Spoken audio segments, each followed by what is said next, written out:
Welcome back, fellow gamers. I want to talk to you today about Nemata Grove Guardian. So this is going to be some EDH deck tech. And as per usual with my deck tech, I don't want to cover every single card in my deck. I'll just give you the highlights. And then I want to give you the chance to really give it your own personal stamp and feel. But first, if this is the first time here, hit that subscribe button. It lets you know when we go live during our live streams, which we do talk Magic the Gathering on, or when we upload new videos just like this one.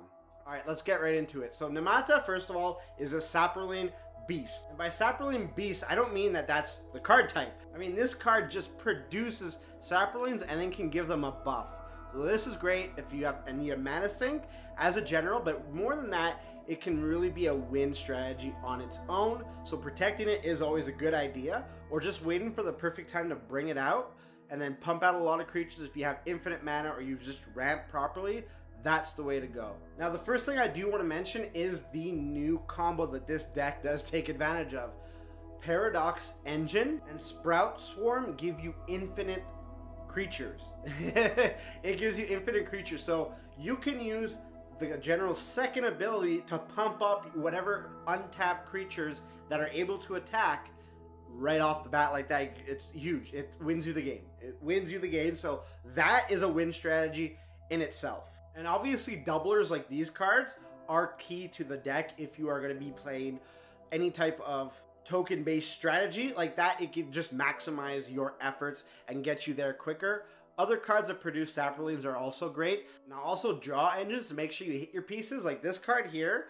Get this card onto the battlefield and then just start sacking stuff, and you're going to have a good time. But I'd be remiss if I didn't mention Skull Clamp, right? Like that kind of fits in. If things aren't really going your way and you just need to find some answers, this is a good way to go.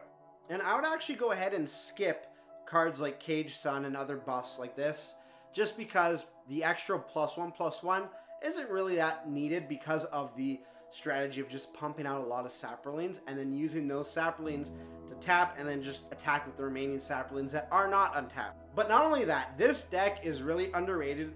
A lot of people see this general and they don't really think anything of it until they get beat by it. When they get beat by it, they're like, okay.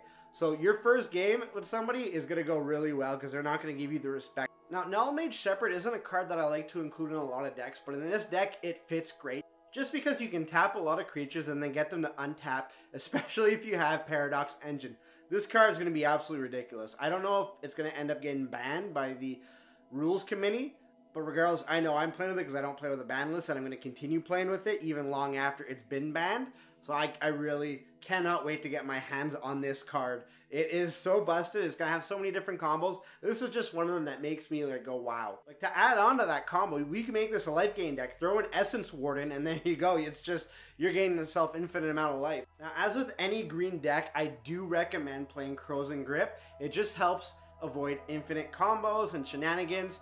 Really, if you need something to stop somebody, this is the perfect emergency card. It's that big red button that I always have my hand hovering over, just waiting for somebody to go off, and then just throwing down Crows and Grip. And now the unexciting part of this is obviously the mana dork. So the creatures that help you get infinite mana, like all these creatures here, they really contribute to that infinite mana. They're not exciting, but they get the job done. And I always like to play with backup win conditions just in case I'm getting hosed or I'm facing a situation where somebody's trying to lock the board down. I like to play this card and just get rid of their whole deck. It's a great other win condition that you can kind of slide in your deck with maximum impact. I don't really play that many Planeswalkers. The only Planeswalker I do play is Garruk Wildspeaker. And yes, I know his name is Garruk, but I call him Garruk. He's gonna be Garruk in my heart forever.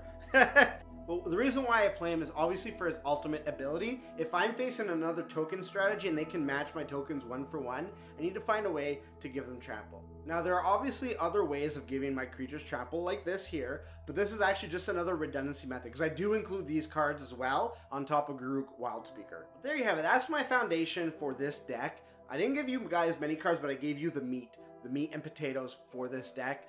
Really add a lot of different ones. I'm going to throw some other cards up randomly here behind me. These are other cards that I have in my deck, but they're really kind of either self-explanatory, they serve the purpose for the rest of the deck. If you've played this deck before, please let me know what your opinion is of these cards. Are there any must-haves that I missed out on? More than that, also let me know if this is a type of deck that you're interested in, if you haven't played it, what doesn't interest you about it if that is the case. I would love to know. Let me know in the comments below. In the meantime, you can check out one of my other videos right over here. And if you'd like to subscribe, you can do that right here. I'd like to thank you for making me a part of your day. And until next time, good gaming.